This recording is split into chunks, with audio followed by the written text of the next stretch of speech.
Welcome back. The Trump administration moving to shore up domestic rare earth supplies. The government planning to inject $1.6 billion into USA Rare Earth through a debt and equity package, while the Commerce Department is set to take a 10% stake in the Oklahoma-based company. The stock up 3.5% this morning.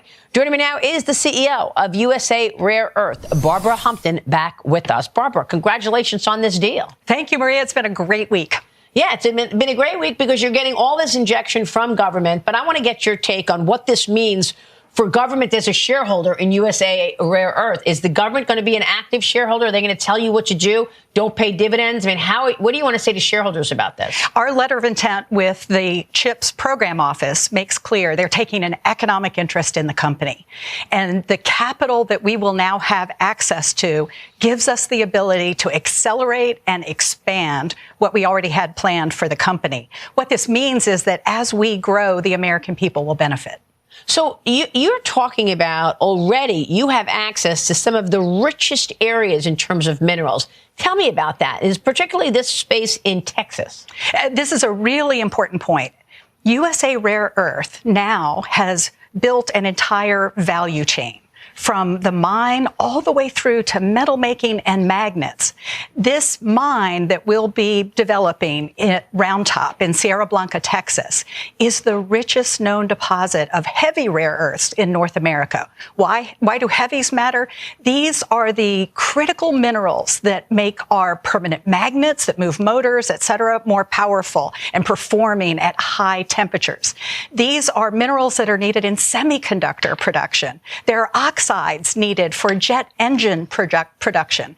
These are the high-value critical minerals that complement the light rare earths, which are lower-valued critical minerals in the supply chain. And this is the key to moving us forward. Will this enable the United States to have less reliance on our number one adversary, Communist China? Absolutely. And this is the whole story. For 30 years, China has worked hard to gain control over the supply chain. And today, in the heavy rare earths, they control more than 90%, sometimes up to 97% of the entire supply.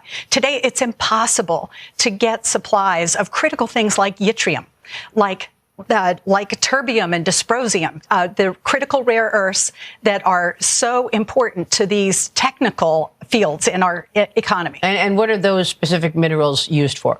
These are the ones that go into permanent magnets, but they're also used in semiconductor production. Not only in the chips themselves, but in the equipment that makes the chips. Now, President Trump obviously has been working overtime to limit China's stronghold on critical minerals, including the acquisition of Greenland to gain access to key resources. I asked the president about Greenland this week in Davos. Here's what he said. Watch. You have talked about this framework, the beginning of a framework that you've spoken with the NATO secretary about. Can you tell us anything about that? Does this ultimately mean that the U.S. will ultimately acquire Greenland? Well, I don't know if I can say that, but it could be. I mean, it's possible. Anything's possible. But in the meantime, we're getting everything we wanted, total security, total access to everything, have as many bases, have all the equipment that we want. And very importantly, you know, we're building the Golden Dome, we call it, and it works much better when we have access to Greenland. Just covers more territory, covers it more accurately. Missiles will be more accurate by having it. It's very important strategically as a piece, and we will have everything we want. We're getting everything we want at no cost. So there's also minerals there in Greenland. I mean, look, China leads so far in the world in rare earth reserves, 44 million metric tons compared to America's near 2 million and Greenland's 1.5 million.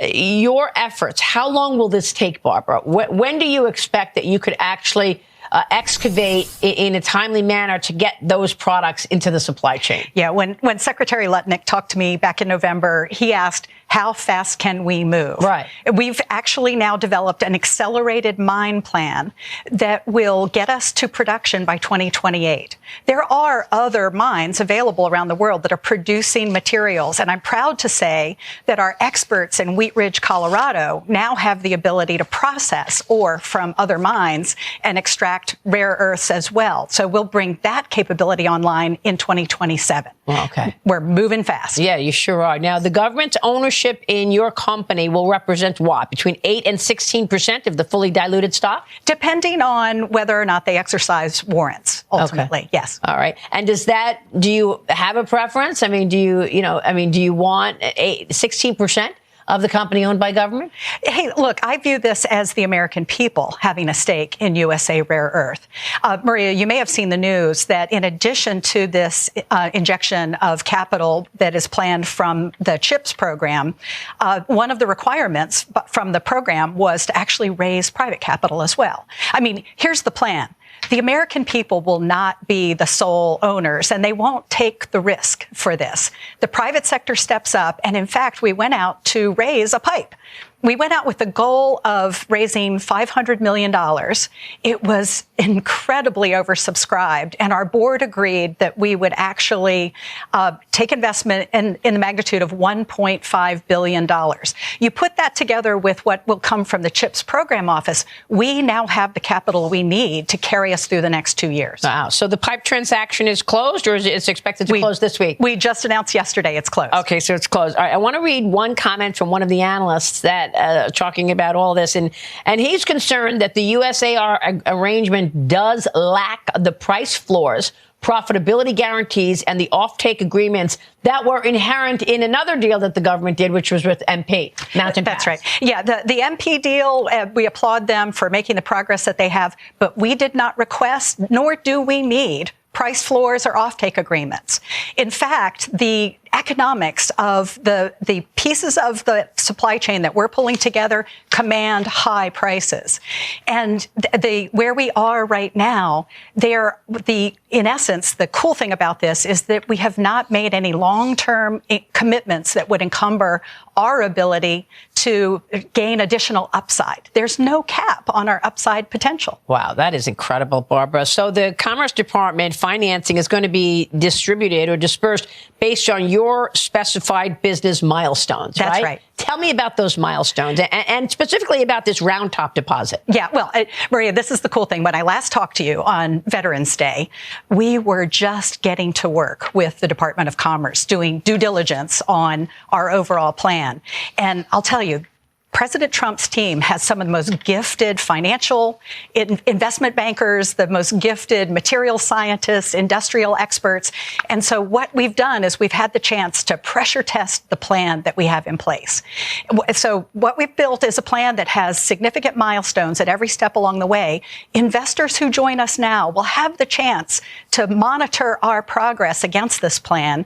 And with the confidence that not only Round Top coming online by 2028, the ability to expand metal making using the oxides that will come from that mine and others around the world, but indeed the ability to produce magnets. And I'm happy to report that we are commissioning the magnet line. Our very first production line is coming up in Stillwater. We're in commissioning now, pressing blocks, getting ready. That is incredible. Barbara, congratulations. This is such a great story.